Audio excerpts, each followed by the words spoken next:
The Mafia boss noticed his waitress hadn't shown up for 3 days.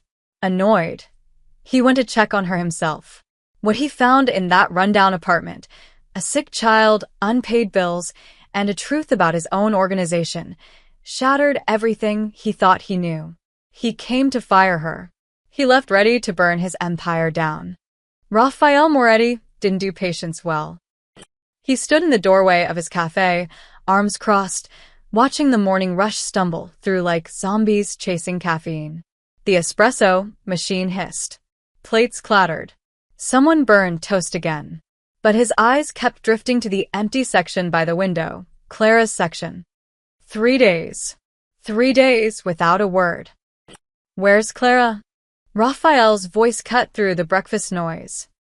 The other waitress, Jenny, nearly dropped her coffee pot. Nobody liked it when the boss showed up unannounced, especially not this boss. Most of the staff didn't know Rafael Moretti owned half the businesses on 5th Street, or that his consulting firm handled problems the police couldn't or wouldn't touch. Jenny's hands shook slightly. She called Monday morning, said there was an emergency, sounded really upset. And nothing. She hasn't answered her phone since. Raphael's jaw tightened. Clara Martinez had worked at Moretti's cafe for 2 years. 2 years of never being late, never complaining, never asking for anything. She smiled at rude customers. She covered shifts when people called in sick. She once told off his enforcer, Marco, for harassing a college kid who couldn't pay his tab, didn't even know Marco worked for Rafael, just saw a bully and stepped in. That took guts. Stupid guts, but guts nonetheless. What about her check? Rafael asked. Still here. She always picks it up Friday, but Jenny trailed off.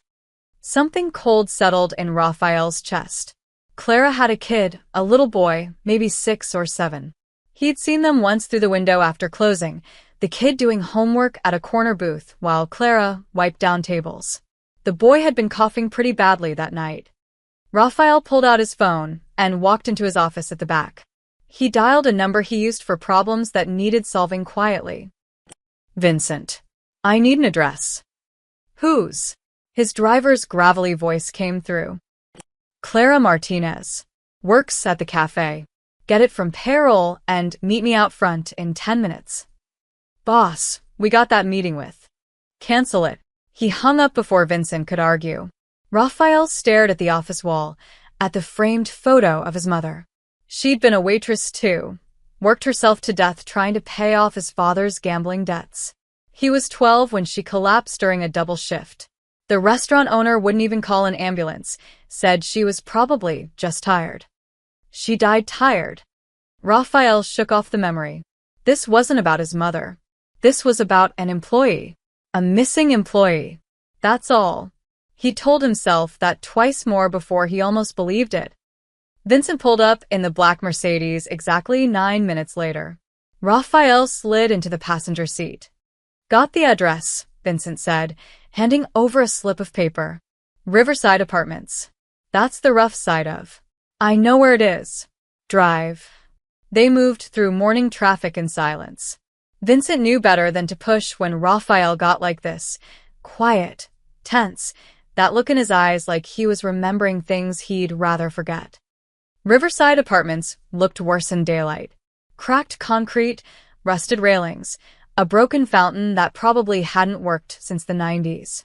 This was where people ended up when everywhere else said no.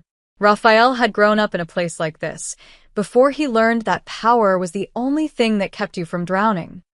Wait here, Rafael said, stepping out. Boss. Wait. Here. He climbed the stairs to the 3rd floor, checking apartment numbers until he found 3C. The door was thin, the kind that wouldn't stop a determined kick. He knocked. Once. Twice. 3 times. Nothing. He knocked again harder. Clara? It's Rafael Moretti. From the cafe. Still nothing, but he heard something, a small sound, like someone trying not to cry. Rafael's instincts kicked in. Something was wrong. Very wrong. He tried the handle. Locked. He pulled out a small tool from his jacket. old habits from his younger, hungrier days, and worked the lock. It gave in 30 seconds. The apartment was dark, curtains drawn. It smelled like medicine and desperation. Unpaid bills covered the coffee table, stacked like accusations. An old space heater hummed in the corner, fighting a losing battle against the cold. And there, on the floor beside a worn couch, was Clara. She looked up at him with hollow eyes, too exhausted to even be surprised. Her dark hair was tangled, her cafe uniform still on from 3 days ago. She was holding a wet cloth, and beside her, wrapped in blankets, was her son. The boy was small, thin, his skin pale except for 2 fever-bright spots on his cheeks. His breathing was shallow, rattling. Clara pressed the cloth to his forehead with shaking hands. "Please," she whispered, her voice broken. "Please don't hurt us. I'll come back to work. I just need 1 more day. He's sick. I can't leave him. I can't." Raphael held up a hand, cutting her off. He stepped closer, crouched down. The boy's fever was dangerously high. He could feel the heat radiating off him. "How long has he been like this?" "4 days." Tears spilled down Clara's cheeks. "I took him to the clinic, but they want $300 up front. I don't have it. I've been trying to bring the fever down myself, but it's not working. It's not working, and I don't know what to do." Her voice cracked completely. Raphael pulled out his phone. Clara flinched, like she expected him to call the police, or worse. Instead, he dialed another number. Dr. Chen. Rafael Moretti. "I need you at Riverside Apartments, Building C, Apartment 3C. Now. "No, not me. A kid. High fever, respiratory distress. I don't care what you're doing. You're a doctor. So act like it." He ended the call and looked at Clara. She stared at him like he'd just spoken a foreign language. "I can't afford." "You don't have to." "I don't understand. Why are you?" "Because you missed work," Raphael said simply. "And I wanted to know why." He stood, removing his jacket and draping it over the boy. Then he walked to the kitchen, filled a glass with water, and brought it back to Clara. "Drink." "When's the last time you ate?" She didn't answer, just stared at the water like it might disappear. Outside, tires screeched. Dr. Chen was fast. He knew better than to keep Raphael waiting. But as Raphael waited for the doctor's knock, his eyes drifted to the bills on the table. One name kept appearing in the creditors section: Moretti Financial Services. His collection agency. And suddenly, Raphael understood everything. Dr. Chen arrived with his medical bag and no questions. That's what Raphael paid him for, discretion and competence in that order. "Move aside," Chen said, kneeling beside the boy. He worked quickly, checking vitals, listening to the child's lungs, taking his temperature. His face remained professionally neutral, but Raphael caught the slight tightening around his eyes. "Pneumonia," Chen said finally. "Early stage but progressing fast. He needs antibiotics immediately, fluids, and rest." Another day or 2 without treatment. He didn't finish the sentence. He didn't need to. Clara made a sound like something inside her was breaking. "I'll write prescriptions," Chen continued, pulling out his pad. "He should be in a hospital, but if you keep him hydrated and monitor him closely, he can recover here. The fever should break within 48 hours once the antibiotics start working." He handed the prescriptions to Raphael, not Clara. "There's a 24-hour pharmacy on Maple Street. They know me. These will be ready in an hour." "Good. "Send me the bill." Chen nodded, packed his bag, and left without another word. The door clicked shut, and silence filled the apartment like a held breath. Clara sat frozen, staring at her son. Eli. Raphael remembered his name now from the payroll forms. The boy's breathing was still labored, but he seemed calmer with Chen's examination complete. "I'll pay you back," Clara said suddenly, her voice barely above a whisper. "Every cent. I'll work double shifts. I'll..." "Stop." She looked up at him, confused. Raphael moved to the window, pulling the curtain aside. Evening was settling over the city, painting everything in shades of amber and shadow. From here, you could see the wealthy side of town, the high-rises, the clean streets, the life Clara would never touch. "How long have you been paying Moretti Financial Services?" he asked, his back still to her. The silence stretched too long. 2 years, she finally admitted. "Since my husband died. He owed money. They said I had to pay it." "How much?" "15,000. I've paid almost 8 so far, but the interest," her voice cracked. "It never goes down. Every month I pay, and it never goes down." Raphael's hands curled into fists. He knew exactly how his collection agency worked. He designed it that way: predatory interest rates, threatening calls, relentless pressure. Good for business. Great for cash flow. He just never thought about the faces behind the account numbers. "Your husband," Raphael said carefully. "What was his name?" "David Martinez. He borrowed money for a business. A food truck. It failed, and then he got sick. Cancer. He died owing everything." She wiped her eyes roughly. "They came to the funeral.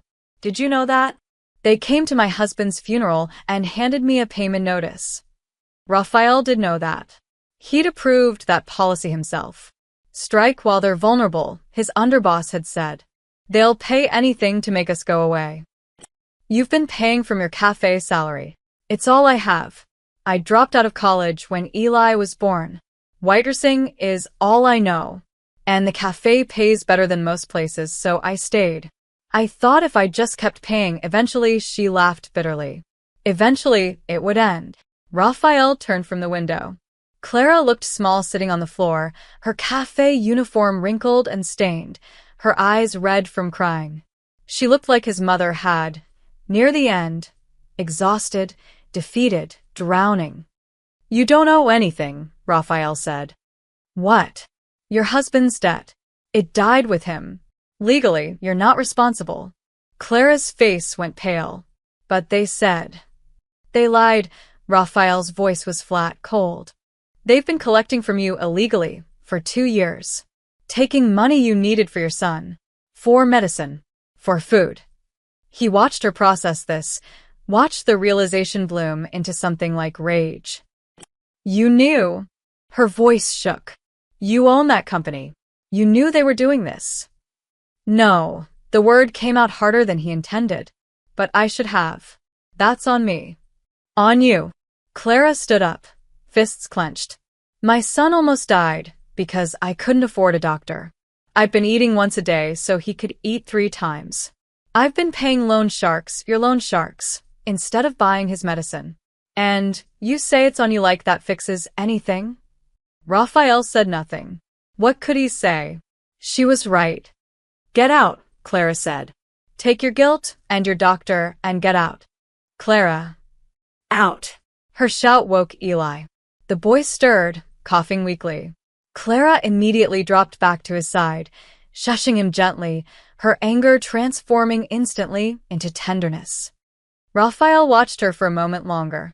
Then he pulled out his wallet, took out every bill inside, had to be at least 2,000, and set it on the table.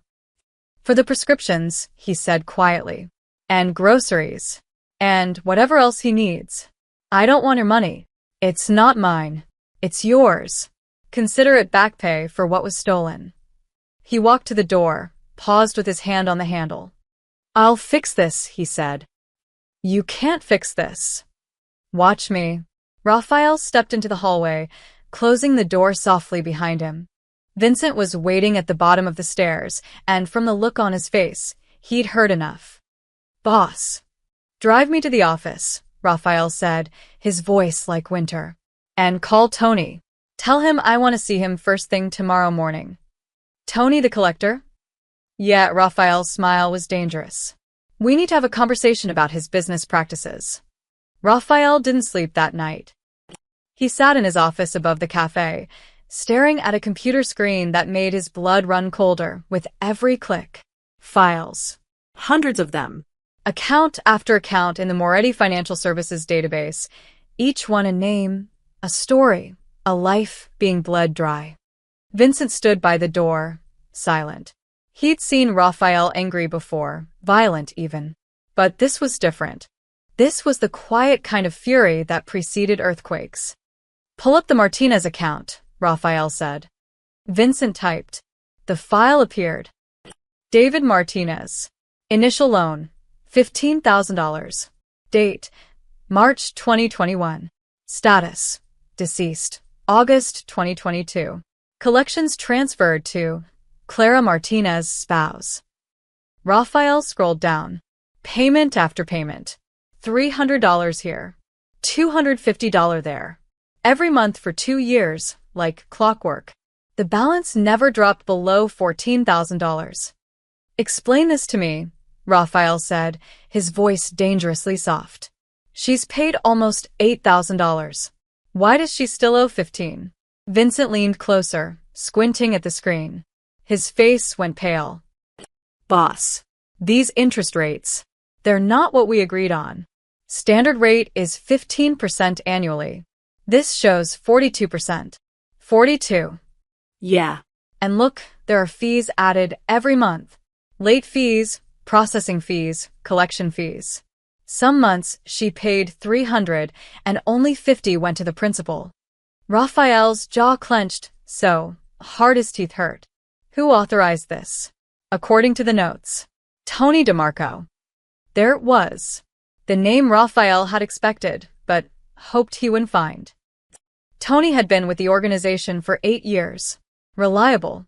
Efficient. A little rough around the edges, but good at collecting what was owed. Raphael had promoted him to head of collections 3 years ago, trusting him to run things cleanly. Clearly, that trust had been misplaced. How many accounts show the same pattern? Raphael asked. Vincent's fingers flew across the keyboard. A list populated, then kept populating. The number at the bottom climbed, 50 accounts, 100, 200. Boss, there's over 300 accounts with inflated rates and hidden fees. Raphael stood abruptly, his chair scraping against the floor. He walked to the window overlooking 5th Street. Down below, early morning vendors were setting up. A baker. A newspaper stand. Normal people doing normal work, unaware that above them, a man was realizing he'd built his empire on their bones. Calculate it, Raphael said. How much has Tony stolen? Vincent worked in silence for several minutes. When he finally spoke, his voice was grim. Conservative estimate?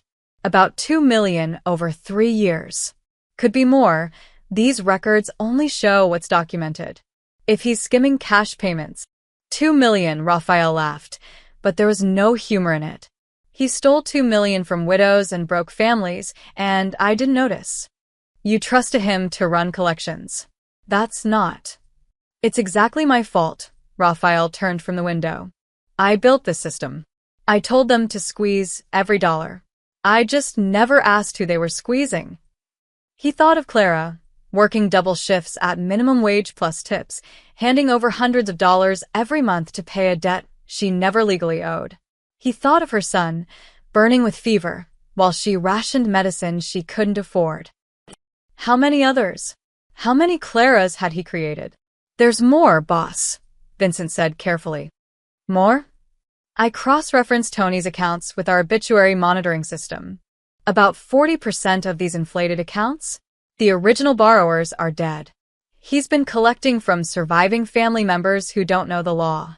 Raphael's vision blurred red at the edges. Get me everything. Every account Tony's touched. Every payment, every fee, every lie. I want documentation. What are you going to do? What I should have done a long time ago. Raphael grabbed his jacket. Where does Tony live? Boss, it's 5 a.m. I asked where he lives. Vincent sighed. Westwood. The new luxury condos on Bartlett Street. Of course. Luxury condos.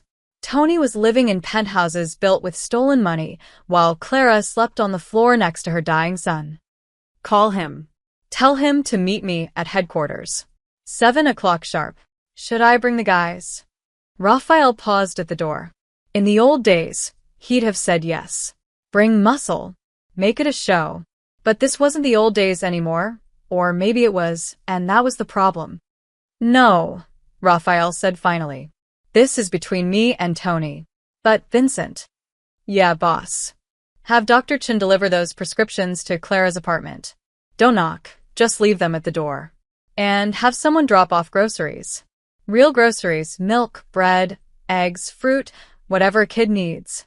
Charge it to my personal account. Vincent nodded slowly. You're going soft on us, boss. No, Raphael said, stepping into the hallway. I'm just done being the villain in someone else's story. He took the stairs down, each step echoing in the empty building. Outside, the city was waking up. Delivery trucks, early commuters, the endless machinery of ordinary life. Raphael had spent 20 years building his empire in the shadows of that life, taking from it, controlling it. He'd never once stopped to think about the cost. That ended now. By the time he reached his car, the sun was rising over 5th Street, painting everything gold. Raphael watched it for a moment, remembering a line his mother used to say, "Every sunrise is a chance to start over." He hoped she was right, because in 2 hours, he was going to burn his empire to the ground, one lying bastard at a time.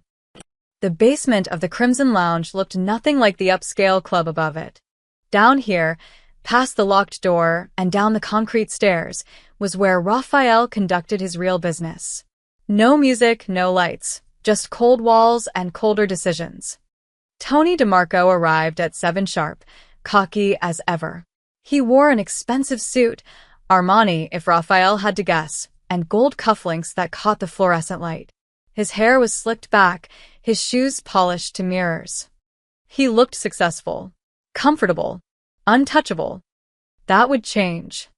Boss, Tony said, grinning as he walked in. Vincent said it was urgent. What's going on? The Calabrese situation finally heating up? Raphael sat at the metal table in the center of the room, a manila folder in front of him. He didn't smile back. Sit down, Tony. Something in Raphael's tone made Tony's grin falter. He glanced at Vincent, who stood by the door, arms crossed. No help there. Sure, boss. Whatever you need. Tony pulled out the chair across from Raphael and Saturday. Raphael opened the folder. Inside were printed spreadsheets, pages and pages of highlighted numbers, names, dates. He slid them across the table. Tell me about Clara Martinez. Tony's eye twitched. Just slightly, but Raphael caught it. Martinez? I don't know, we got a lot of accounts. Refresh my memory. Widow. 1 kid. Husband died owing $15,000. She's been paying you for 2 years. Oh yeah. Her, Tony shrugged. What about her? How much has she paid? I'd have to check. How much? Tony shifted in his seat. Maybe 7, 8 grand. $7,843, Raphael said precisely. And how much does she still owe? The original 15, minus what she paid, plus interest and fees. Tony waved his hand vaguely. Probably around 14.5. Raphael leaned forward. Try again. According to your records, she still owes $15,237. More than when she started. Well, yeah. Interest compounds, and there are processing fees, late fees. 42% interest. The room went silent. Tony's face paled slightly. Look, boss, the rates are competitive for high risk. Our standard rate is 15%. Who authorized 42? I made a judgment call. These accounts, they're high risk. Dead borrowers, unstable income. Who authorized you to collect from widows at all? Raphael's voice dropped to a whisper. The debt died with her husband. Legally, she owes nothing. Tony opened his mouth, closed it, then tried again. Boss, we've always operated in the gray areas. You know that. These people, they don't know the law. They're easy money. I've been running collections for 3 years, and you never. 300 accounts. Raphael slid another page across. 300 people you've been illegally extorting. $2 million in stolen money. Want to tell me where that money went, Tony? Because it sure as hell didn't make it to our books. Tony's cocky mask cracked completely. He looked like a trapped animal searching for an exit. I can explain. Then explain. Raphael's voice was ice. Explain how you've been stealing from widows and orphans while living in a luxury penthouse. Explain how one of my employees couldn't afford medicine for her dying kid because you were bleeding her dry. Explain why I shouldn't put a bullet in your head right now. Tony stood up abruptly, his chair scraping. Now wait a damn minute. Vincent moved from the door, fast and silent. His hand landed on Tony's shoulder, shoving him back down into the chair. The boss didn't say you could stand, Vincent said quietly. Tony was sweating now, his expensive suit suddenly looking like a costume. Raphael, come on. We've known each other for years. I've been loyal. Loyal? Raphael stood, his hands flat on the table. You've been robbing me, robbing the organization. Every dollar you stole, every family you destroyed, that's on my name. My reputation. You made me a villain to people who never even borrowed from me. You were just greedy. Raphael walked around the table slowly, like a predator circling prey. You saw vulnerable people, and you fed on them. And you did it using my name, my authority. Tony's eyes darted to the door, calculating. Vincent stepped in front of it. How many others know? Raphael asked. What? How many others in collections are running the same scam? Tony said nothing. Raphael grabbed him by the collar, yanking him up. How? Many. 5. Maybe 6. Tony gasped. We split the profits. Boss, please. We were just trying to increase revenue. Raphael's fist connected with Tony's jaw. The crack echoed like a gunshot. Tony sprawled backward, blood spurting from a split lip. Revenue, Raphael spat. He hit Tony again, this time in the ribs. You call stealing from the dead revenue. Tony curled up, trying to protect himself. Please. Raphael hauled him up and threw him against the wall. The entire room shook. He hit Tony once more, twice, 3 times. Not the controlled violence of a professional, but the raw fury of a man confronting his own sins through someone else's body. Boss. Vincent grabbed Raphael's arm. Boss, stop. You'll kill him. Raphael's fist was cocked back for another blow. Tony's face was a bloody mess, his eyes swollen, his breathing ragged.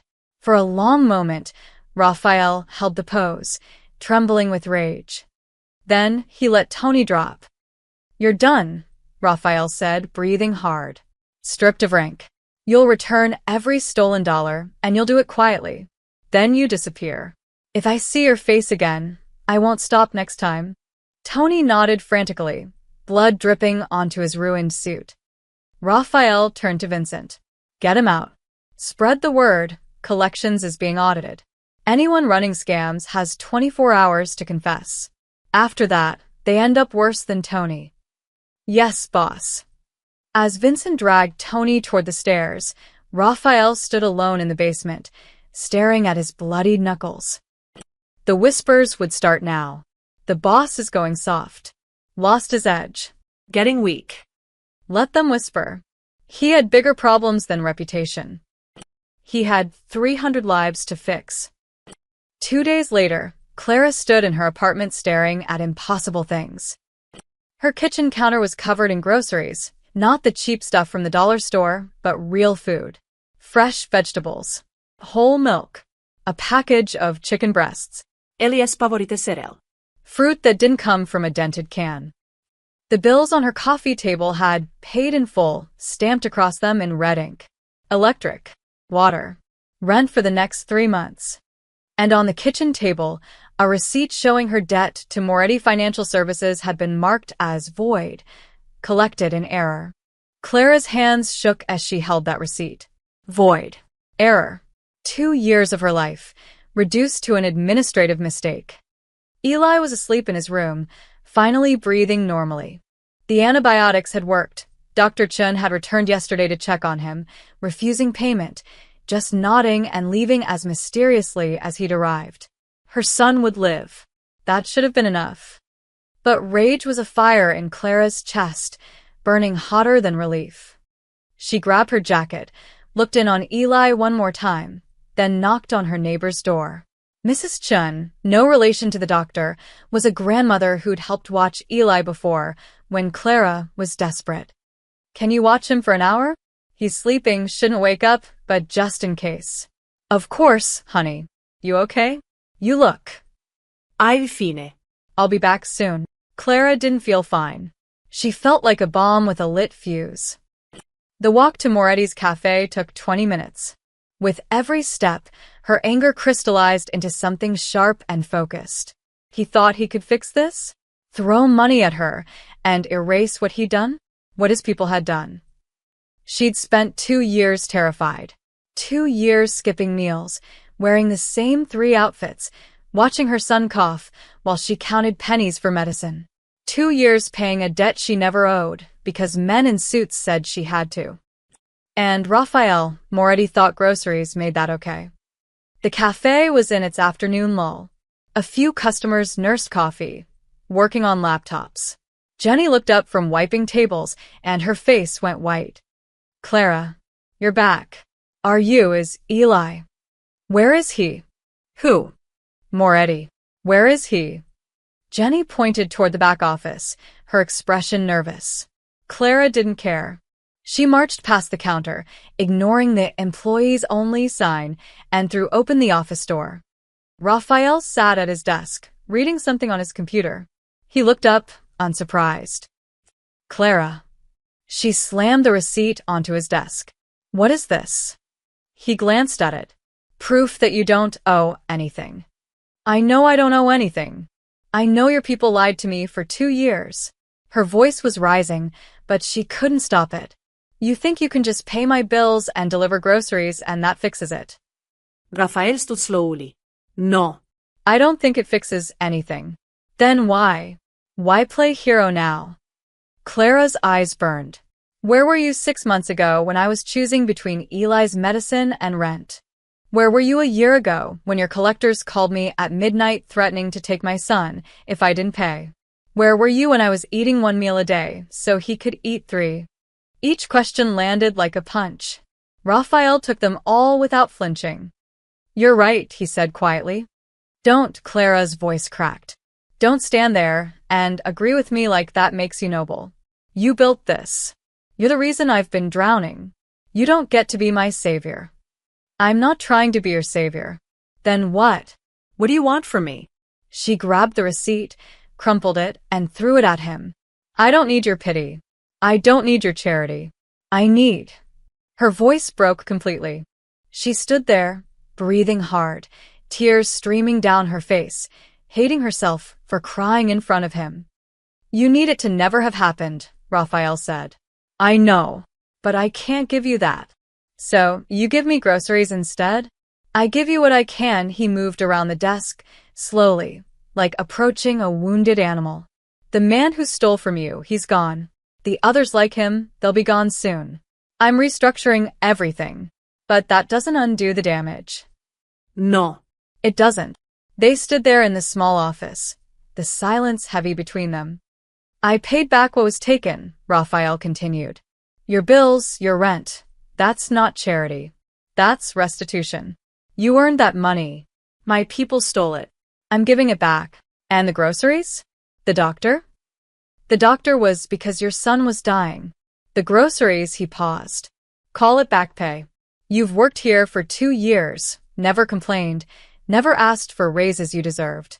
Consider it a bonus. Clara wiped her eyes roughly. I don't want your money. Then donate it. Throw it away. I don't care. But don't punish yourself to punish me. She stared at him, this man who commanded respect through fear, who built empires on broken backs, who was looking at her now with something almost like shame in his eyes. Why do you even care? She asked quietly. I'm nobody. Just a waitress. My mother was a waitress, Raphael's voice was soft. She worked herself to death paying debts she didn't know. I was 12 when she collapsed. I swore I'd never be the reason someone else's mother died. He looked away, jaw tight. But I became exactly that. I just didn't look closely enough to see it. Clara picked up the crumpled receipt from the floor, smoothed it out. Void. Error. Such small words for such big damage. I'm coming back to work Monday, she said finally. Not because of this. Because I need the job and Eli needs insurance. But don't think we're square. We're not square, Raphael agreed. We'll never be square. Clara walked to the door, then paused. The man you fired. Tony. What happened to him? He won't bother anyone again. She nodded once and left. Raphael stood alone in his office, listening to her footsteps fade. Through the window, he watched her walk down 5th Street, shoulders straight despite everything. His phone buzzed. A text from Vincent. Council meeting tonight. They heard about Tony. They're not happy. Raphael typed back. Good. Let them be unhappy. The reckoning was just beginning. The backroom of Salvatore's restaurant smelled like cigar smoke and old money. Red leather booths lined the walls, and a single chandelier cast shadows that seemed to move on their own. This was where Raphael's council met, 5 underbosses who ran different arms of the organization, and his consigliere, Marcus Webb, who'd been with him since the beginning. They were waiting when Raphael arrived at 9 o'clock. You're late, said Frank Delacroix, head of their gambling operations. He was 50, gray at the temples, with eyes like a shark. I'm here now. Raphael took his seat at the head of the table. The others sat in their usual spots.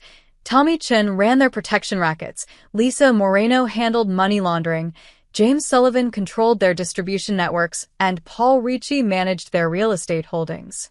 Marcus sat to Raphael's right, his expression carefully neutral. We need to talk about Tony, Frank said, not wasting time. Tony's done. What's there to talk about? You beat him half to death in front of witnesses, Lisa said. Her voice was controlled, but her fingers drummed on the table, a tell. She was angry. Then you stripped him of rank and kicked him out. That's not how we handle internal problems. He was stealing from us. From everyone. So you retire him quietly, Tommy interjected. You don't make a public spectacle. Now people are talking. They're saying you've gone soft. Raphael's jaw tightened. Soft. Your word, not mine, Tommy said, holding up his hands. But you've got to admit, boss, the optics are bad. You lose your mind over some waitress and her kid. Don't. Raphael's voice was quiet, dangerous. Don't finish that sentence. Silence fell over the table. Marcus cleared his throat. What Tommy means is that your actions have raised questions. In the past week, you've dismantled a profitable collection operation, beaten one of your own men, and paid off debts worth thousands of dollars. People are wondering about your priorities. My priorities are keeping this organization clean. Clean? Frank laughed harshly. Raphael, we're not clean. We've never been clean. We operate in the gray, and that's how we survive. You knew that when you built this empire. Maybe it's time to change how we operate. The words hung in the air like a grenade with the pin pulled. Paul Ricci, who'd been quiet until now, leaned forward. Change how? Raphael, our revenue comes from lending, collections, protection, and gambling. You start playing by the rules, we might as well work at banks. We're not talking about playing by rules, Raphael said. We're talking about not preying on people who can't fight back. Widows. Families. Kids. Since when do you care about that? Frank's voice was sharp. 3 months ago, you approved expanding collections into the South Side. Now suddenly you have a conscience. 3 months ago, I didn't see what it actually looked like. One woman, Frank said, shaking his head.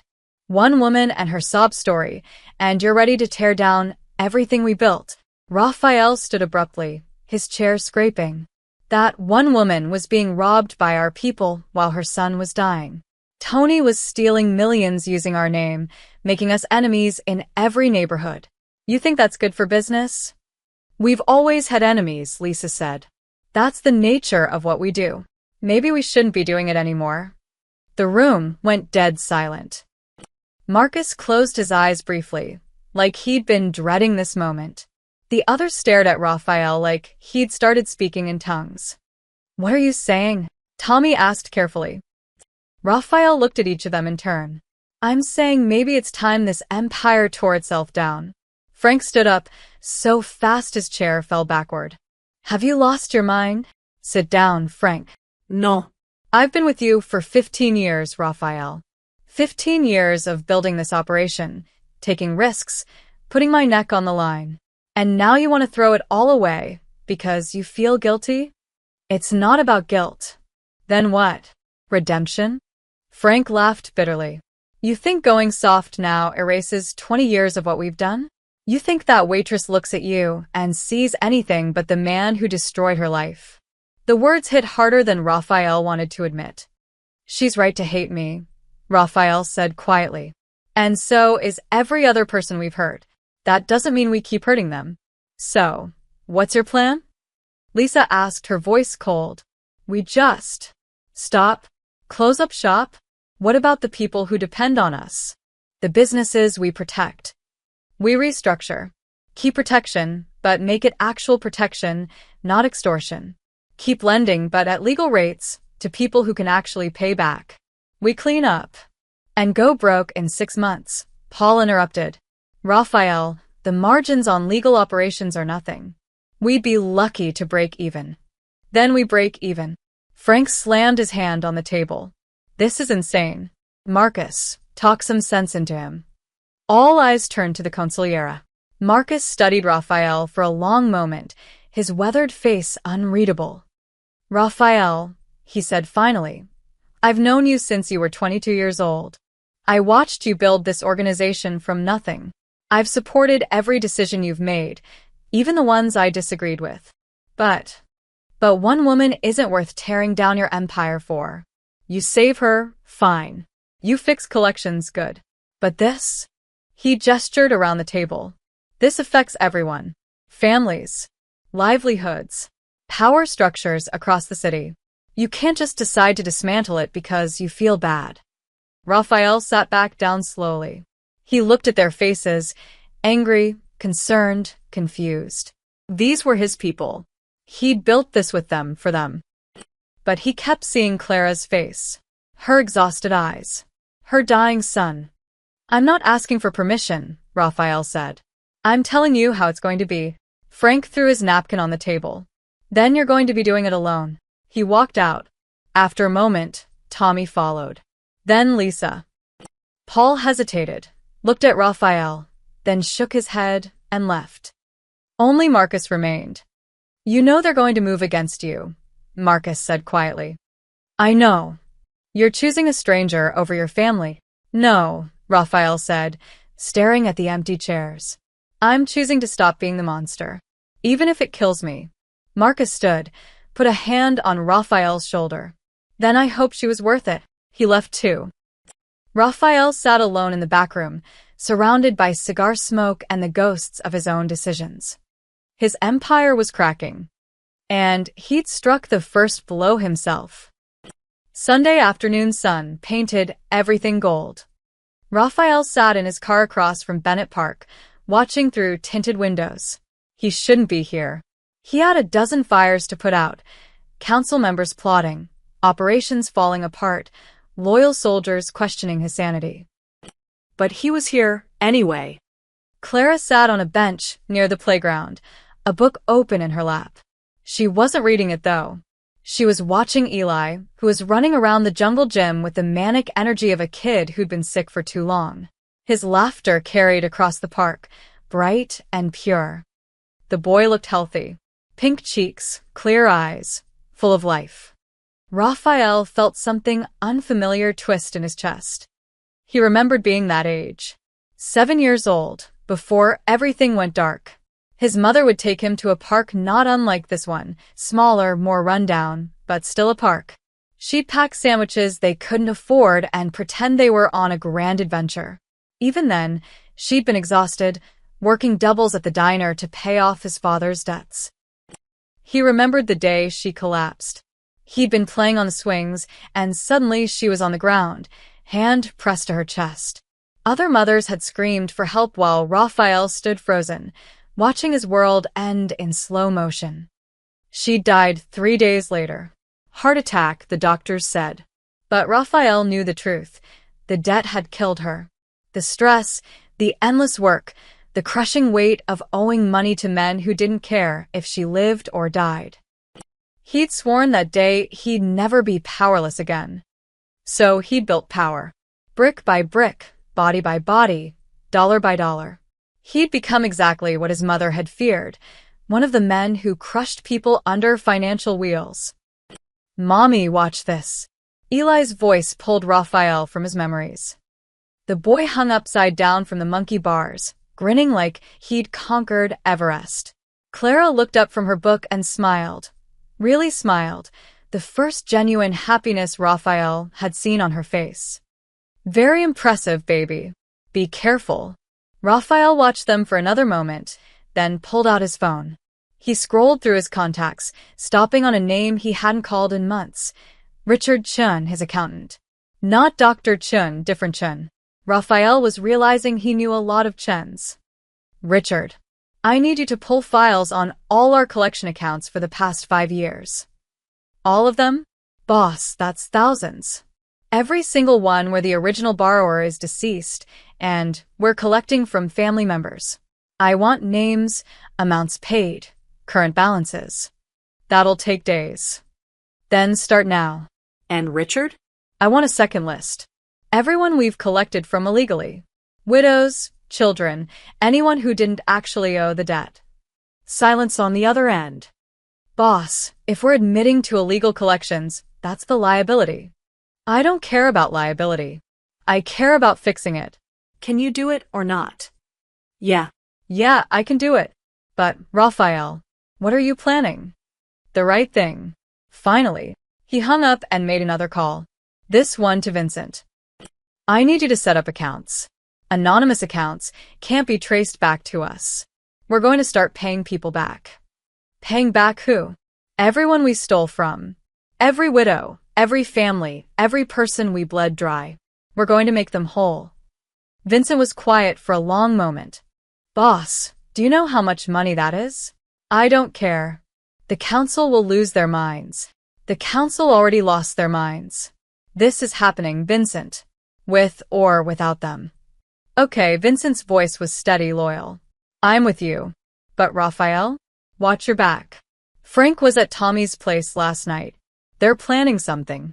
Let them plan." Raphael ended the call and looked back at the park. Clara was pushing Eli on the swings now, both of them laughing. A normal Sunday. A normal moment. The kind of thing Raphael had stopped believing in years ago. His phone buzzed with a text from Marcus. "You need to see this." An image loaded.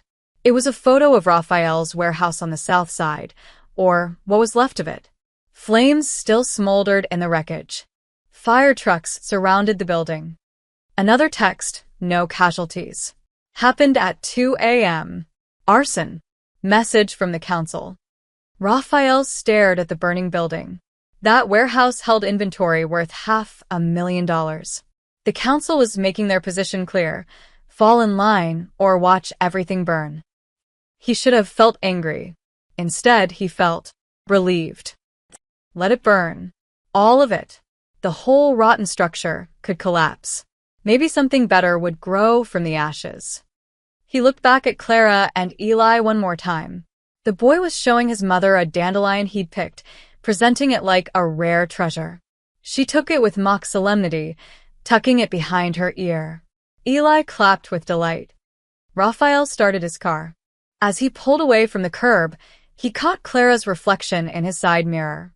She looked up, noticed the black Mercedes leaving. For a moment, their eyes met in the reflection, or maybe he imagined it. He drove away, leaving them to their Sunday afternoon peace. That evening, Raphael sat in his study at home, surrounded by files Richard had started sending. Names and numbers swam before his eyes. The Garcia family paid $12,000 on an $8,000 debt. The Johnsons, still paying 4 years after the borrower died. The Patels lost their restaurant to repossession on a technicality. Hundreds of them. Hundreds of lives crushed under his empire's wheels. Raphael opened his laptop and began transferring money. Anonymous deposits, untraceable. 1,000 here, 5,000 there. It would take months to make everyone whole. It would bankrupt parts of his operation. He didn't care. For the first time in 20 years, Raphael Moretti felt something close to peace. Outside, the sun set over the city. In the darkness, his enemies were gathering. But tonight, for just a few hours, he bought back a piece of his soul. That had to count for something. The gunfire started at 2:47 a.m. Raphael woke to the sound of shattering glass and Vincent's voice screaming through his phone. "Boss, get down." He rolled off the bed as bullets tore through his bedroom window. The night exploded with muzzle flashes, 3 positions, maybe 4, coordinated assault. Professional. Raphael crawled to his nightstand, grabbed the Glock he kept there, and low-crawled toward the hallway. More gunfire erupted from downstairs. His security team, he heard them firing back, shouting coordinates. Then silence. The terrible kind that meant they were dead. Raphael.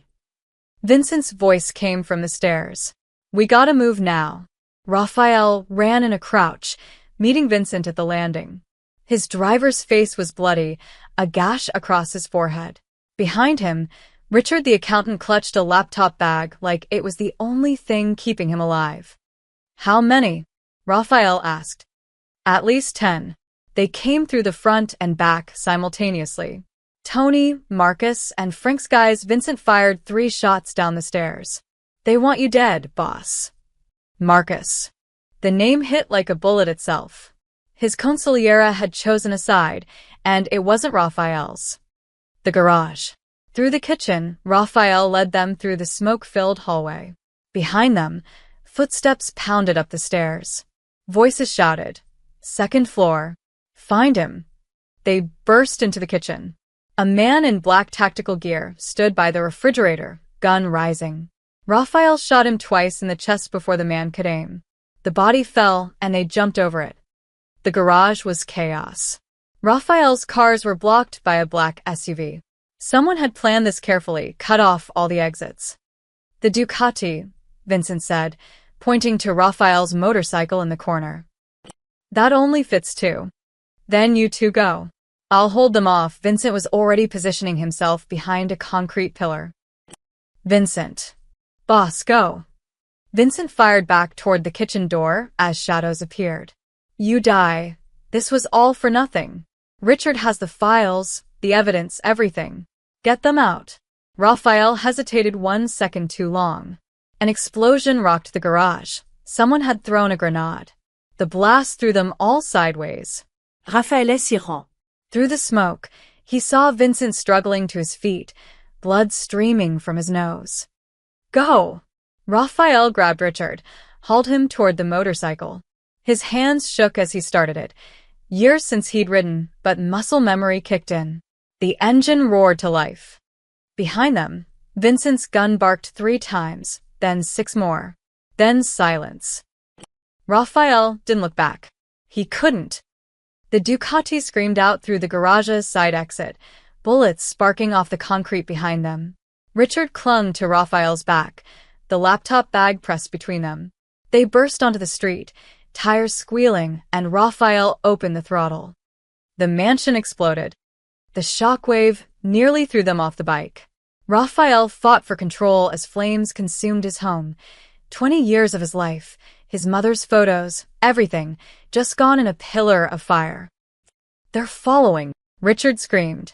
Raphael checked the mirror. 2 black SUVs, headlights cutting through the pre-dawn darkness. This wasn't just a hit. This was an extinction. He cut through an alley, the Ducati's narrow frame barely fitting. The SUVs couldn't follow. Raphael used every shortcut he knew, every back route, every shadow. His city. His territory. They'd chosen the wrong place to hunt him. 20 minutes later, they stopped at an abandoned factory by the docks. Raphael killed the engine, and they sat in the darkness, breathing hard. "Vincent?" Richard asked quietly. Raphael said nothing. He didn't have to.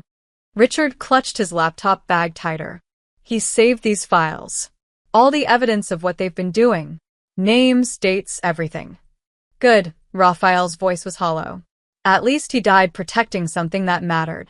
They sat in silence, watching the sky lighten in the east. Raphael's phone was dead, probably destroyed in the explosion. No way to contact anyone.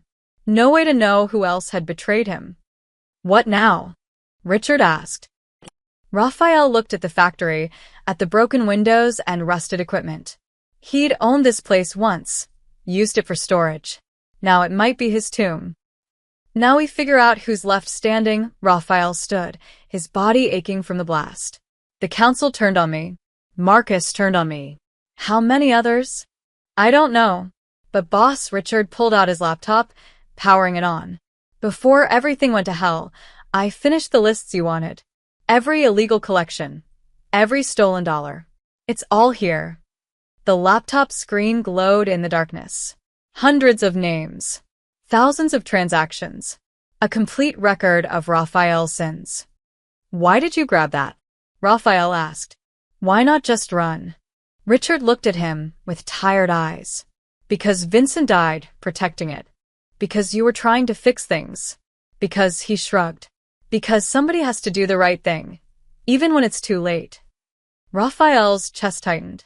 Two men had just sacrificed everything for his redemption arc. Vincent was dead. Richard was here, bleeding and scared, but still here. They'll come after Clara, Raphael said suddenly. What? Frank, Marcus, the others. They know she's why I changed. They'll think she's leverage. Raphael's blood ran cold. They'll go after her and her son.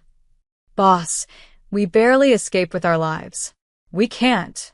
I have to warn her. Raphael looked out at the city, at the distant lights of 5th Street where Clara lived, where Eli slept safely for now. His empire had turned against him. His home was ash. His closest friend was dead. But if they touched Clara, if they hurt that boy, Raphael would burn the whole city down. Starting with everyone who'd betrayed him. Clara woke to sirens. Not unusual in her neighborhood, there were always sirens. But these were close, multiple police cars, their lights painting her bedroom walls red and blue. She got up, went to the window, and looked down. 4 police cruisers blocked the street. Officers were talking to Mrs. Chun, her neighbor, who kept pointing up at Clara's building. One cop looked up, and Clara instinctively stepped back from the window. Her heart hammered. This was about Raphael. It had to be. She checked on Eli, still asleep, thank God, then threw on jeans and a sweater. Someone knocked on her door, hard and official. Mrs. Martinez? Police.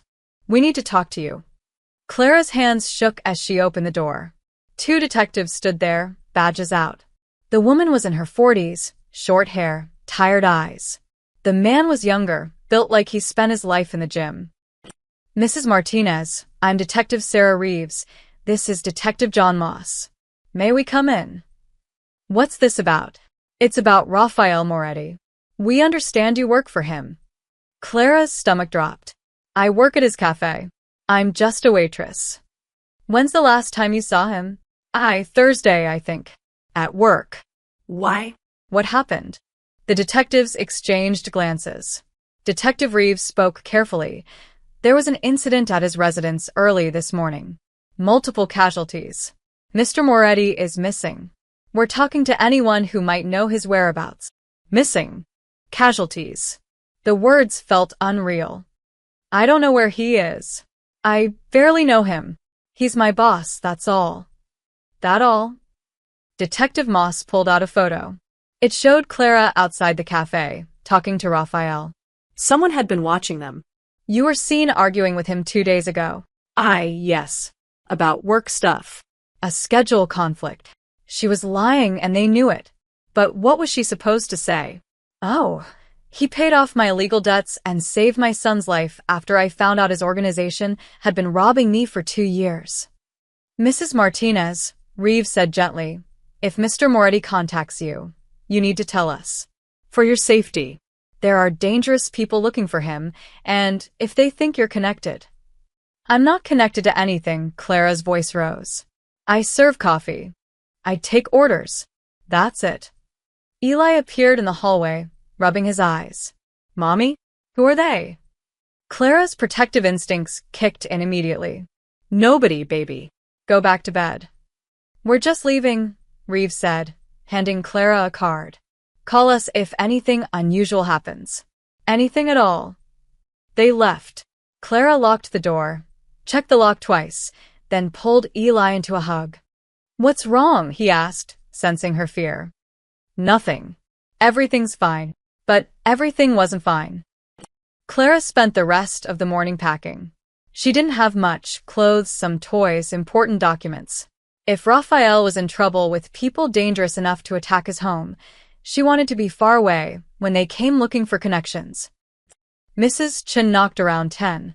Honey, those police scared me. What's going on? I don't know, but we're leaving for a few days. Visiting my sister upstate. Clara didn't have a sister. Mrs. Chen didn't question it. By noon, Clara and Eli were in her ancient Honda, heading toward the highway. She had maybe $300, enough for a motel and food for a week. Then she'd figure something out. Maybe another city.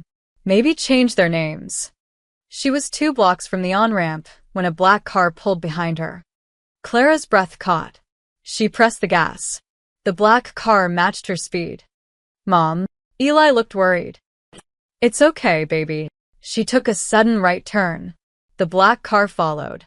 Clara's heart pounded so hard she could hear it. She took another turn, then another, trying to lose them in the maze of streets. The black car stayed with her. Clara pulled into an alley. Mistake. She realized it too late. Dead end. She slammed on brakes, threw the car in reverse, but the black car blocked the exit. Lock your door, Clara told Eli, her voice shaking. Don't open it for anyone. She grabbed her phone, ready to call 911, when the driver's door of the black car opened. Raphael stepped out. He looked like he'd been through a war. His clothes were torn and bloody, his face bruised, his left arm hanging awkwardly. But he was alive. Clara's emotions crashed together: relief, anger, fear, confusion. She got out of her car. What the hell are you doing? Following you. Making sure you're safe. Safe? The police were at my apartment. They think I'm connected to you. You are connected to me. That's the problem. Raphael limped toward her, grimacing with each step. My people turned on me last night. Tried to kill me. My house is gone. My friend is dead. And they know about you. Clara felt ice in her veins. Know what about me? That you're why I changed. They think you're leverage. They'll come after you to get to me. Then stay away from me. Clara's voice cracked. I don't want your protection. I don't want any of this. Too late. You're already in it. Because of you. Everything bad in my life has been because of you. Raphael flinched like she'd hit him. I know. Eli's voice came from the car. Mom? Is that the cafe man? Clara turned. Eli had unlocked his door, was climbing out despite her orders. Kids never listened when it mattered. Eli, get back in the engine roared. Clara spun around. Another car, a silver sedan, screeched into the alley entrance, blocking them incompletely. 3 men got out. Clara didn't recognize them, but Raphael did. His face went pale. Get behind me, Raphael said quietly, pulling a gun from his jacket. Clara grabbed Eli, pulled him close. Her son was asking questions she couldn't answer. The 3 men walked toward them slowly, guns already drawn. Raphael Moretti, the lead man said. He was middle-aged, gray hair, expensive suit under a bulletproof vest. You've been a difficult man to find, Marcus. Raphael's voice was cold. Didn't expect you to do the dirty work yourself. For you? I'll make an exception. Marcus's eyes flicked to Clara and Eli. Mrs. Martinez. Wrong place, wrong time. My condolences. Clara understood then. They weren't just here for Raphael. They were here to leave no witnesses. Take the boy and run. Raphael's voice was steady despite the odds. 3 guns pointed at them. Marcus's cold smile, the alley walls closing in like a trap. I'm not leaving you, Clara said, though every instinct screamed to grab Eli and run. Yes, you are. Raphael didn't take his eyes off Marcus. On 3, I'll create an opening. You run for the fire escape on your left. Don't look back. Rafael. 1. Marcus raised his gun. Touching. Really? But nobody's running anywhere. 2. Clara's arms tightened around Eli. The boy was shaking, too scared to even cry. 3. Raphael fired twice and Dove left. The alley exploded with gunfire. Clara ran, half dragging Eli toward the fire escape. Bullets sparked off the brick wall inches from her head. She didn't think, just moved, hauling her son up the metal ladder. Below, the gunfight raged. Raphael had taken cover behind a dumpster, returning fire. One of Marcus's men fell, clutching his leg, but Raphael was outnumbered and wounded. Keep climbing, Clara screamed at Eli. They reached the second-floor landing. Clara looked down. Raphael was limping badly now, blood spreading across his side. Marcus and his remaining man were advancing, using cars as cover. Raphael fired again. Click. Empty. Clara watched in horror as he threw the useless gun aside and charged. Not away, toward them. Toward Marcus. He crashed into the first gunman, a brutal tackle that sent them both sprawling. Raphael's fist connected with the man's jaw once, twice. Then he grabbed the fallen gun and rolled. Marcus fired. The bullet caught Raphael in the shoulder. He spun but didn't go down, firing back from his knees. Marcus ducked behind the silver sedan. Raphael. Clara screamed. He looked up, blood streaming from multiple wounds. Their eyes met. In that moment, Clara saw everything, his regret, his determination, his acceptance that this was how it ended.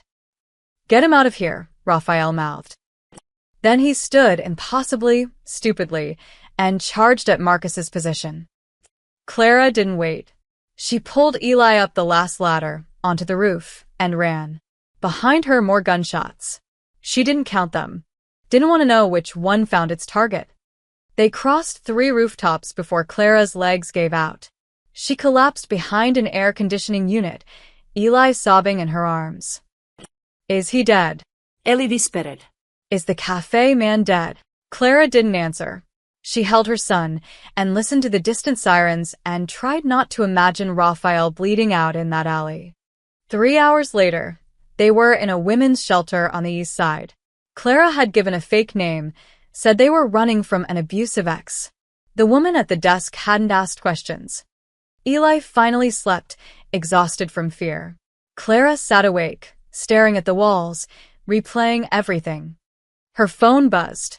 Unknown number. She almost didn't answer, but something made her pick up. Clara, Raphael's voice was barely a whisper. You made it out. Oh my God. You're alive.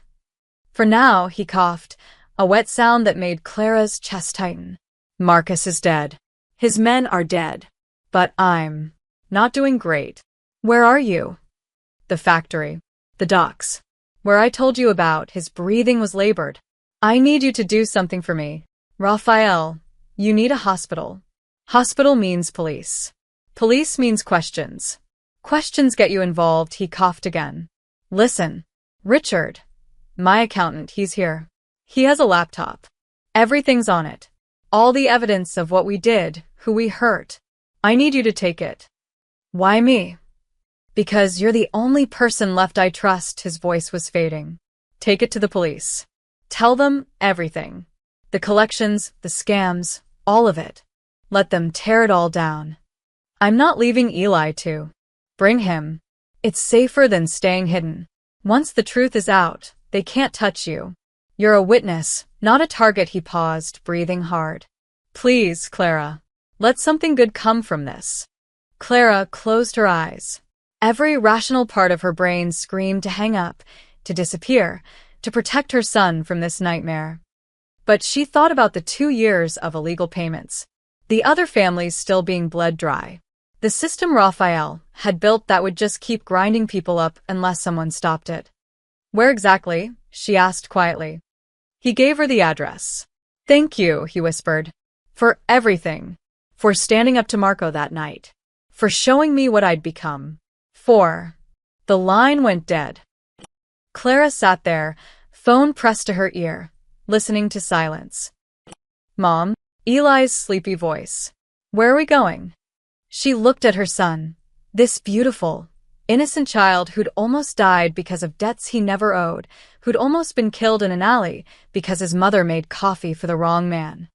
We're going to end this, Clara said. She grabbed their bag, took Eli's hand, and walked out of the shelter. The factory was 40 minutes away by bus.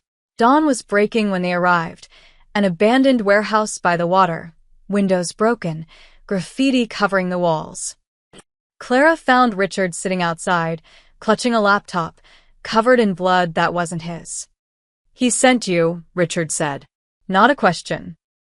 Where is he? Richard pointed inside. He wanted to watch the sunrise.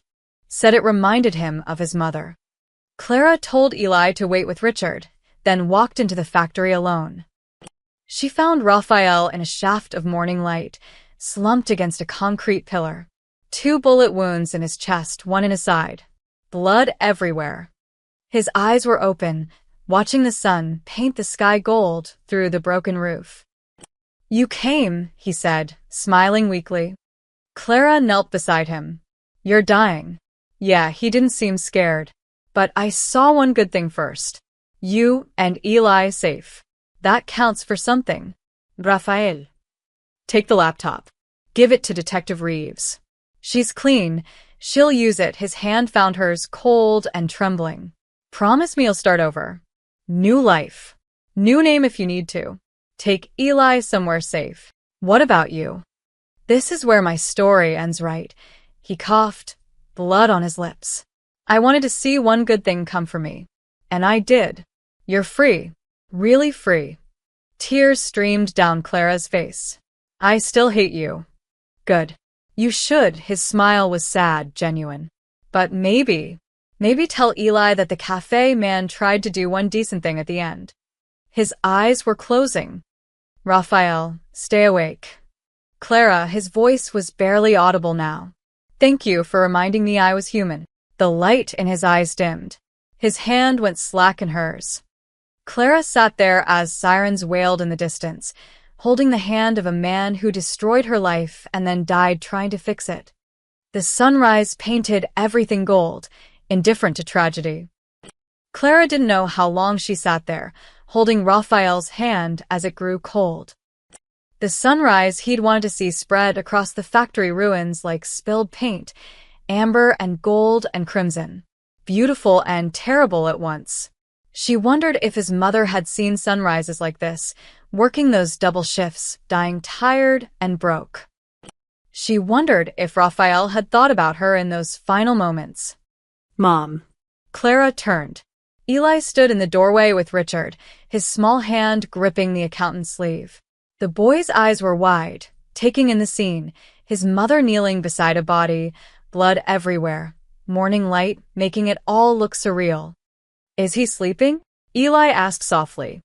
Clara's throat tightened. Yes, baby. He's sleeping. Will he wake up? She looked at Raphael's face, peaceful now, finally free of whatever demons had chased him. No. He won't wake up. Eli was quiet for a moment. Then he saved us. In the alley. Yes. He did. So, he was good. Clara didn't know how to answer that. Was Raphael good? He'd built an empire on suffering. He'd approved policies that destroyed families. His organization had stolen from her for 2 years, nearly killed her son through neglect. But he'd also tried to fix it. He'd beaten his own men for lying. He'd paid back what was stolen. He'd died protecting her and Eli from the monster he'd created. He tried to be, Clara said finally. At the end, he tried. Richard stepped forward, still clutching the laptop. We need to leave. Police will be here soon, and we need to decide what we're doing with this. He gestured to the laptop. Clara gently laid Raphael's hand down and stood. Her legs were numb from kneeling. He wanted us to take it to the police. Detective Reeves. You understand what that means? Richard's voice was strained. Everything comes out. The collections, the corruption, all of it. His whole organization gets exposed. Good. But you'll be involved. You'll have to testify. Tell them everything. They'll dig into your life, question you for months. I don't care. Clara's voice was stronger than she felt. How many people are still being robbed by his system? How many families are paying debts they don't owe? Richard nodded slowly. Hundreds, maybe thousands across the years. Then we end it. Today. She took one last look at Raphael. In death, he looked younger somehow, not the feared Mafia boss, just a tired man who'd carried too much weight for too long. I hope you found what you were looking for, she whispered. Then she took Eli's hand and walked toward the sunrise. Detective Reeves arrived at the precinct at 8 a.m. to find Clara Martinez and a blood-covered accountant in the waiting room, a laptop between them. Mrs. Martinez, I need to talk to you. About Raphael Moretti. About everything. They sat in an interrogation room. No, an interview room, Reeves corrected. Clara wasn't a suspect. She was a witness. Richard opened the laptop. Files appeared on the screen. Thousands of them. This is a complete record of Moretti Financial Services' illegal operations, Richard said, his voice hollow from exhaustion. Every fraudulent collection, every inflated interest rate, every widow and family they extorted. Names, amounts, dates. Everything. Reeves leaned forward, eyes scanning the data. Her expression shifted from skepticism to shock to grim determination. Where's Moretti? Dead, Clara said. At the docks. His own people killed him. Or he killed them. I'm not sure which happened first. And you were there? Yes. He called me. Told me to take the laptop and expose everything. Clara met the detective's eyes. He wanted one good thing to come from his life. This is it. Reeves was quiet for a long moment. Then she picked up her phone. Captain? I need the Financial Crimes Unit. All of them. And a warrant team. Yes, right now. We're taking down a criminal organization. She hung up and looked at Clara. This is going to get ugly. Press, lawyers, probably death threats. Are you sure? Clara thought about the bills stacked on her coffee table. The empty medicine bottles. Eli burning with fever, while she chose between food and treatment. She thought about Raphael's last words. Let something good come from this. I'm sure. The next 6 hours were a blur. Detectives, FBI agents, federal prosecutors. Clara told her story again and again. The illegal collections, Tony's threats, Raphael's attempt at redemption. Richard corroborated everything, pulling up files to prove each claim. By afternoon, raids were happening across the city. Moretti Financial Services, the Crimson Lounge, a dozen shell companies, and front operations. Agents seized computers, arrested the remaining council members, froze bank accounts. The empire Raphael built was crumbling in real time. Clara watched it on the break room TV, Eli asleep in her lap. News helicopters showed police leading Frank Delacroix out in handcuffs. Then Tommy Chun. Then Lisa Moreno. Mrs. Martinez? A young prosecutor approached. We've reviewed the evidence. You and approximately 300 other families were defrauded of payments. We're setting up a restitution fund. You'll get back everything you paid plus damages. Clara nodded numbly. Money. After everything, it came back to money. There's something else. The prosecutor handed her an envelope. This was in Moretti's safety deposit box. He'd designated you as beneficiary if anything happened to him. Filed it a week ago. Clara opened the envelope with shaking hands. Inside was a deed to an apartment building. Her apartment building. And a letter. Clara, by the time you read this, I'll probably be dead. The council won't let me dismantle what we built. They'll come for me, and I'll deserve it. This building is yours now. Free and clear. Do what you want with it. Sell it. Rent it. Burn it down. I don't care. I just wanted you to own something that couldn't be taken away. I wanted to see one good thing come for me. I'm sorry for everything. For your pain. For Eli's suffering. For the 2 years I stole from you. Sorry doesn't fix it. Nothing fixes it. But maybe this is a start. Live well. That's the best revenge. Clara read it twice, tears blurring the words. Around her, the precinct buzzed with activity, the systematic destruction of a criminal empire. Evidence tagged. Charges filed. Justice finally grinding forward.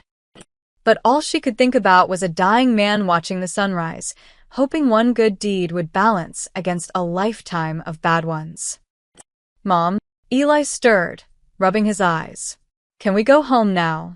Clara folded the letter carefully and tucked it back in the envelope. Yeah, baby, she said, her voice breaking. We can go home. And for the first time in 2 years, she actually believed it. 6 months later, the coastal town of Seabrook was everything the city wasn't. Quiet, slow, clean. The kind of place where people knew their neighbors and left their doors unlocked. Where kids rode bikes without supervision and the biggest crime was someone's dog getting into someone else's trash. Clara stood outside her new cafe, watching the ocean waves crash against the rocks. The sign above the door read Moretti's Promise in simple, elegant letters. She debated the name for weeks, but ultimately decided Raphael's attempt at redemption deserved to be remembered, even if his sins couldn't be forgotten. The cafe was small, 12 tables, a counter, an espresso machine that actually worked. She'd used the money from selling her old apartment building to buy this place. The restitution fund had helped too. Between that and Raphael's final gift, she'd had enough to start over properly. Really start over. Mom. The cranberry muffins are ready, Eli called from inside.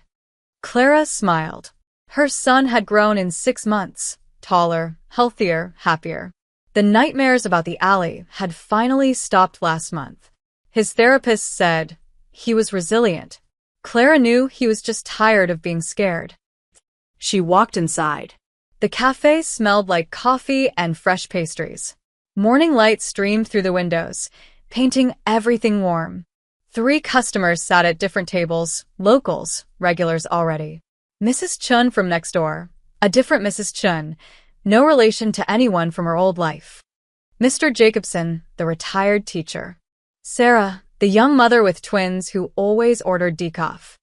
Normal people living normal lives. These look perfect, Clara said, examining Eli's muffins. You're getting good at this. Can I be a baker when I grow up? You can be anything you want. The bell above the door chimed. A man in a delivery uniform entered, carrying a small package. Clara Martinez? That's me. He handed her the package and left. Clara turned it over. No return address, just her name and the cafe's address. Her stomach tightened. Even after 6 months, unexpected packages made her nervous. She opened it carefully. Inside was a sealed envelope and a single photograph. The photo showed Raphael's old cafe on 5th Street. But it looked different, renovated, repainted, a new sign. Second Chances Cafe, a banner read under new management. Clara's hands trembled as she opened the envelope. The letter was from Richard. Dear Clara, I hope this finds you well in your new life. I am writing to tell you what happened to the old cafe. After the trials concluded and the assets were redistributed, I purchased Raphael's cafe from the city. I've reopened it as a non-profit. All proceeds go to families affected by predatory lending. We also offer free meals to anyone who needs them. No questions asked. I thought you'd want to know. Raphael built something that hurt people, but maybe we can turn it into something that helps them instead. There's something else. We found a box in Raphael's office safe. Inside were letters, dozens of them. Letters he wrote but never sent. One was addressed to you. I've enclosed it. I don't know what it says. That's between you and him. Take care of yourself and Eli. Richard. Clara set Richard's letter aside and picked up the second envelope. Her name was written on it in Raphael's angular handwriting. The paper was worn, like he'd carried it in his pocket for a while. She almost didn't open it. Part of her wanted to throw it away, let the past stay buried. But she opened it anyway. Clara, if you're reading this, I'm probably dead. Good. I deserve it. I don't expect forgiveness. I don't even want it. What I did to you and Eli and hundreds of others can't be forgiven. But I need you to know something. When you stood up to Marco that night, when you defended that kid without knowing who Marco was or what he could do, you reminded me that people like you exist. People who do the right thing even when it costs them. I'd forgotten that kind of person was real. My mother was like that. She worked herself to death, trying to do right by me. I watched her die, and I swore I'd never be powerless again. But I became the thing that killed her. I became the debt collector, the predator, the monster. You made me see that. And I hated you for it. Then I saw Eli, sick and dying while you paid my collectors instead of buying his medicine, and I hated myself more. I can't undo the damage, but maybe I can stop it from continuing. Live well, Clara. Raise that beautiful boy. Build something good. Let your life be the good thing that came from mine. Thank you for your courage. Thank you for showing me what I'd lost. I hope you find peace. Rafael Moretti. Clara folded the letter slowly, tears streaming down her face. She walked to the wall behind the counter, where she'd hung a single picture, the old Moretti's cafe logo, the one from Raphael's place. She'd kept it as a reminder, not of him, but of survival, of starting over, of second chances. Mom, you okay? Eli appeared beside her. Clara wiped her eyes and smiled. Yeah, baby, I'm okay. Who was the letter from? An old friend. Someone who made mistakes, but tried to fix them at the end. Did he fix them? Clara looked at the photo of the renovated cafe, at Richard's letter about helping families, at her own cafe full of peaceful morning customers. I think he's still trying, she said quietly. The bell chimed again. More customers. The morning rush was starting. Clara tucked the letter into her apron pocket and got to work, taking orders, making coffee, serving food. Simple, honest work. The kind her own mother would have been proud of. Outside, waves crashed against the shore in their endless rhythm. The sun climbed higher, burning away the morning fog. In the distance, a child's laughter carried on the wind. Clara paused at the window, coffee pot in hand, and watched Seabrook wake up to a new day. Somewhere in the city, Richard was opening Second Chances Cafe, serving free meals to people who needed them. Somewhere, families were receiving restitution checks, finally free of debts they never owed. And somewhere, maybe, a man's final act of redemption was still rippling outward, touching lives he'd never meet. Clara smiled softly and returned to the counter where Eli was arranging muffins, humming to himself. Hey, Ellie. Yeah, Mom? I'm proud of you. You know that. He grinned. I know. You tell me every day. Good. Don't forget it. The bell above the door rang softly, a gentle sound, like a promise kept. For the first time in what felt like forever, Clara's life was her own. No debts. No fear. No looking over her shoulder. Just mornings filled with coffee and sunlight, and a son who would grow up knowing his mother fought for their freedom and won. That was enough. That was everything. The end.